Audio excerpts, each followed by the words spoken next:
Hey there, Jen Patero. Today is Sunday, December the 5th. 20 days until Christmas, but who's counting? Well, I should be. Totally caught me off guard, coming out of nowhere. Can't believe Christmas is in 20 days, but I'll get there. I will get there. So it's now been 3 weeks since my competition. I've been reverse dieting out for 3 weeks. And just so everybody's aware, what a reverse diet is. I mean, you diet down, cut your calories down very gradually until you hit the stage and show day.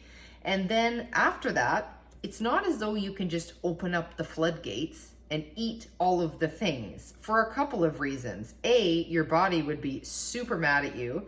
And B, you would hold on to extra body fat that you probably don't need or want.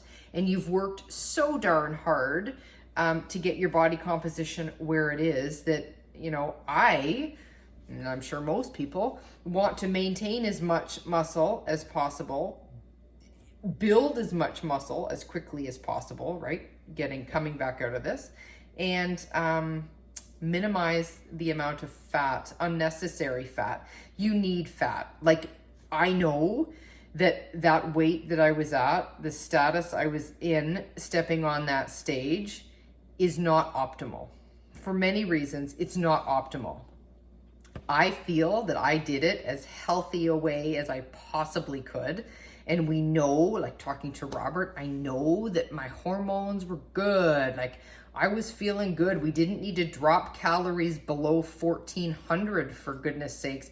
Like, I was in a good place, arguably, and in my opinion, as good as you possibly can be in to step on a stage from a hormonal perspective. And that's why I chose the keto diet to do the prep.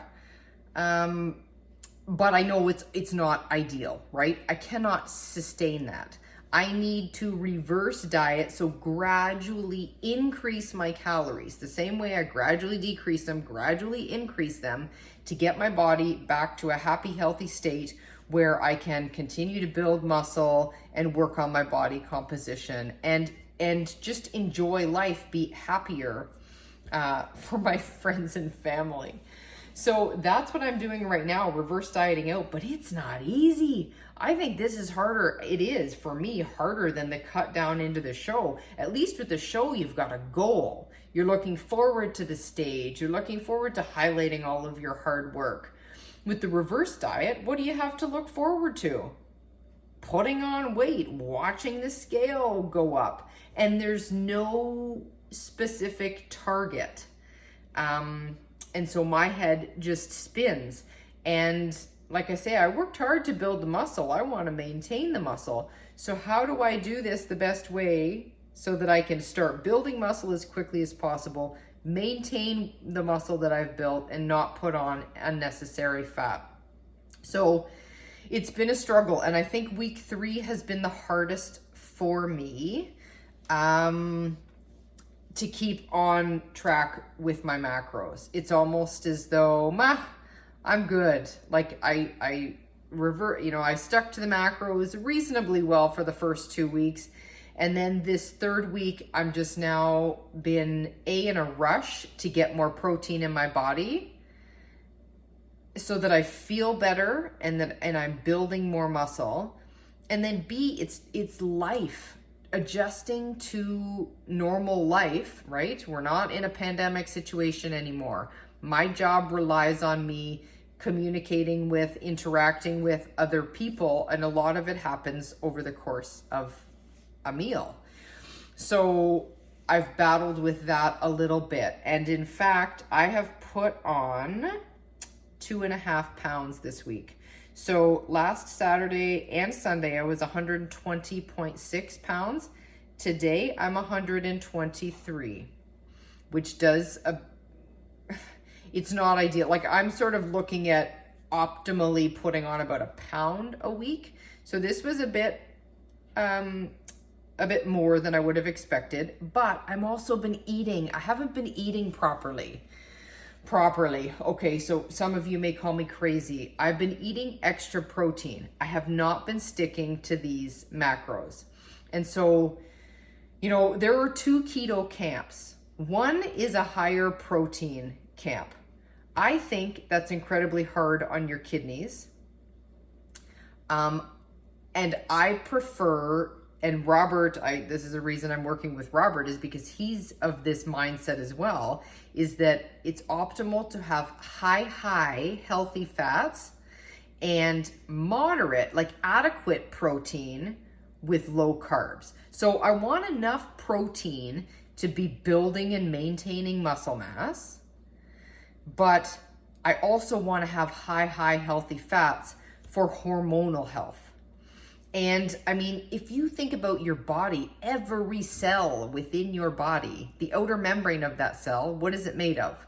Fats, fatty acids, chains, fat, your hormones, enzymes, like everything built with fat.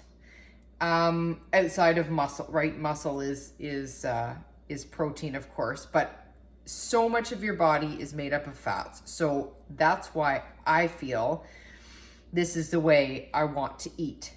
And the reason I chose to do the competition this way, to keep my hormones as healthy as possible. But as I reverse out of this, I have slightly increased the carbs, right? Because I'm putting the vegetables into my body. And that's fine. Vegetables are very healthy. But increase in carbs also tells your body to produce insulin. Insulin tells your body to hold the fat. And I've also heard that it can also cause, if you're going in and out of carb burning versus fat burning, I have heard that it can deplete muscle. So that has been my main concern. It's not the holding of the fat. I know I need to put more fat on my body. It's more about the muscle, and I talked about that last week. So this past week, I have upped my protein. I would say so last week I was supposed to be eating 145 grams of fat, 120 grams of protein, 10 grams of carbs, so a total of 1,825 calories per day. And I will tell you that on average, I have been eating about 2,000 calories a day, and that additional caloric intake has been coming from protein. And I don't think that that's the end of the world. I do think it has caused the scale to go up extra. But I wanted to chat a little bit about the things that I'm eating to sustain this, because I did have a question about whether or not I'm eating an entire brick a day. And yes, I am. I would say 95% of the time I eat an entire 1,000 calorie brick. There are some days where that is impossible, like I can't do that, and it largely work related. For example, there was a night this past week that I had to go out for dinner with a customer, and we were watching a presentation together, and the last time we went out for dinner, I had to say, sorry, I can't eat, I'm preparing for this show. So I drank my coffee and I drank my Diet Coke, but basically just sat there and wasn't able to eat. So this time, no reason I can't eat, so I did. But, and I kept it all keto, so I ate shrimp. It was like in a garlicky, buttery sauce. Delicious, but it tasted sweet. I'm sure that they put sugar in that, so I consumed some extra sugar. I don't know what the macronutrient breakdown of that was. Then I had a Caesar salad without croutons, and I had a piece of salmon. And I can't weigh the salmon. I don't know exactly what's in the Caesar salad dressing. So my macros for that day were off. And I'm pretty sure that day I did eat a brick. If not a full one, maybe a half. But I just have to watch that on days like that, or the days that I'm away at a hockey tournament and unexpected things happen and I find myself snacking and eating socially. Those are the days that I really shouldn't have a brick. but instead I will eat, so this is, I've cut my brick into quarters. So a quarter of a brick. Or I've also made, these are my peanut butter, I melted down a brick and put them into molds. And I think I made 10 of these. So this is 1/10 of a brick. So I have to do things like that. And I find I need the bricks because that's what helps me get my fat up high enough, excuse me, without the addition of extra carbs or protein. The bricks are delicious and they really do help increase your healthy fats. But this week, my priority hasn't necessarily been increasing the fats. I can do that with the help of the bricks. Mine is increasing protein. So I gotta tell you, for those of you looking for a healthy treat, my treat has been the lowest carb plain yogurt I can find, mixed with whey protein powder. Not a meal replacement protein powder, just whey protein. And it is the most, I mix it up and it makes like a pudding. Delicious. But I've arguably been eating a little bit too much of that because it's so tasty. I've had to scale that back. But there's a tip for you if you're looking for some keto-friendly treat options. Delicious. The other thing that I've been doing, I made egg bites. I take a muffin tin and I crack open an egg, and then I will mix in some of this Epicure. I don't know if any of you are familiar with Epicure. If you've got a rep, great. Try some of this CCB, chive cheddar bacon. Mix it in with your egg. That along with this SPG, so salt, pepper, garlic. I use a little bit of that and season up my eggs. Turn the oven on to 350.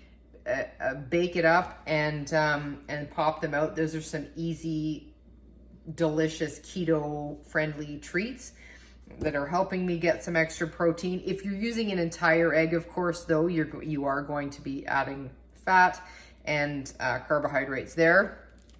And then what was the other one? Tuna. Just crack open a can of tuna and I will just put in some vinegar and eat that straight up. I probably should be and could be using some of this salt, pepper, garlic in there too, maybe, but I'm a vinegar girl. I love my pickles, as we know. So yeah, those are some of my, I guess, hacks. Quick, easy, delicious, keto-friendly, higher protein snacks that I've been consuming and arguably overindulging on. But at the end of the day, my scale went up a little bit more than it should have. It happens. But I'm feeling so good.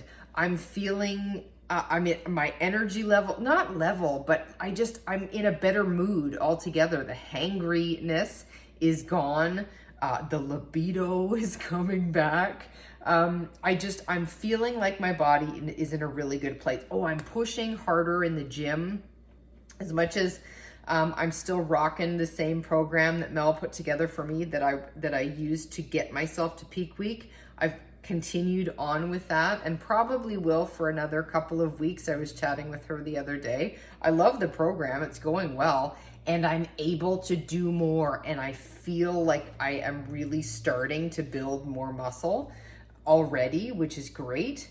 Even though I'm still at a caloric deficit, I think I am putting on some muscle mass right now, and we'll wait for the judges' reports to come back, and then we'll get working on improving for next time. But yeah, I'm gonna rock out this program and I'm feeling great about doing it. So all things considered, I mean, the reverse diet, it's not perfect. It's not easy at all. It's not easy. But it's going reasonably well. And I think, thank goodness, I've got a coach to help guide me through this, because if I were on my own, I wouldn't be holding myself as accountable. And as we know, like I say, I'm cheating. I had increased my calories by 200 a day for several days. So it's helping me stay accountable, and it's also helping just just keep myself on track and not let my head spin and overanalyze everything and question everything that I'm doing. So Robert, Keto Savage, thank you, and thank you. You are continuing to be a wonderful support for me as I reverse diet out of this. And I've gone way over time, so I will zip my lips. Any questions, please ask. And yeah, I'll try and add some of my dietary information in, and even some of my workout information as well. I'll share a bunch of that as we go along and move forward. So take care, guys. Enjoy what's left of this beautiful weekend. Beautiful as it's snowing here. Enjoy the rest of your weekend. Happy shopping, and we will chat next Sunday. Bye for now.